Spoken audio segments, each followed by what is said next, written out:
Got a '02 Suburban. This could be a Tahoe or a C10, C15, Sierra, Denali, Cadillac, any of those. Doesn't want to go over about, starts up, runs smooth. It's got no power. It won't go over like 35 or 40. It's accelerating, losing power right now. I've got halfway down.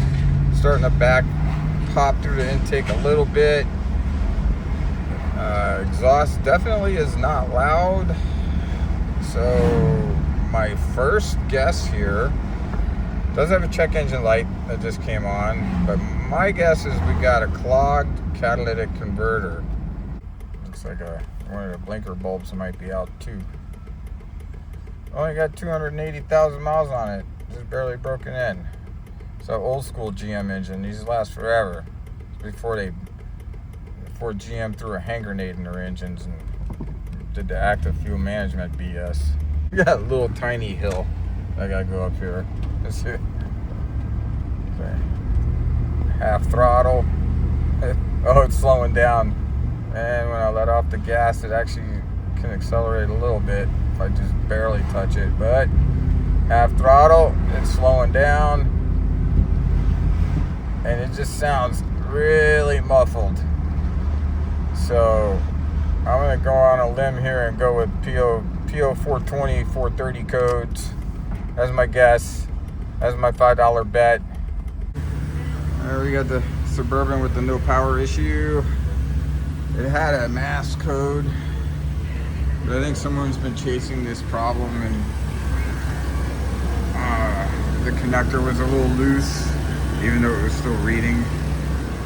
And all of the measurements at the various RPMs were within their indicated range, indicating that within 5% of their indicated range. So now I'm doing exhaust back pressure, and that looks good too. So we take out one of the front upstream oxygen sensors, put an adapter in, run this vacuum pressure gauge to it, and it reads like over 2.5 pounds at 2,500 RPMs.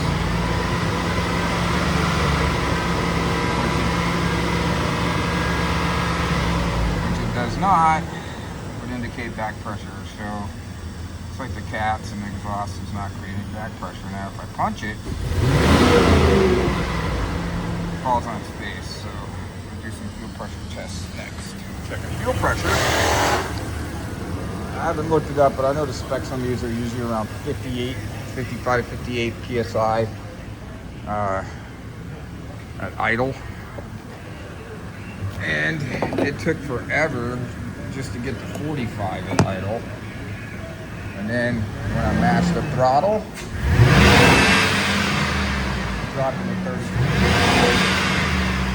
Yeah, it'll even more of a load, it was going to drop below 30 PSI. So we can check the fuel filter for volume restriction, try replacing that, but it's starting to lead towards a fuel pump here. But we will, the fuel filter on this thing is definitely not fresh, and this truck has like 279 on it. So could be something as simple as a fuel filter. All right, YouTubers, we got the new fuel pump in the Suburban. And we did that fuel filter, which helped, but so it took forever for the fuel pump to prime the system after we put a fuel pump in, which shouldn't take much more than one turn, 2 turns of the key. And I've got the gauges off, but the fuel pressure is right up there and holds, and it runs great again. So look at that. Oh my God. There's some serious hot rod power right there, dude. Initially, based on its behavior, my guess was catalytic converters. And I was wrong. We did the back pressure test. We had a code for the mass airflow meter, which can cause the kind of problem it was having, but it's usually a little different when they act up on the mass airflow. But I think someone was chasing this and it wasn't tightly connected, which is why I threw the code. Because when we measured The airflow on the mass airflow, it was in like 5% of its specifications. So then we did the fuel pressure test. I didn't expect it to be that, but sure enough, fuel pressure was low. This one particular vehicle had an external fuel filter, which I could see was old. We replaced it. It definitely made an improvement, but clearly was not the problem. So the fuel pump was the problem.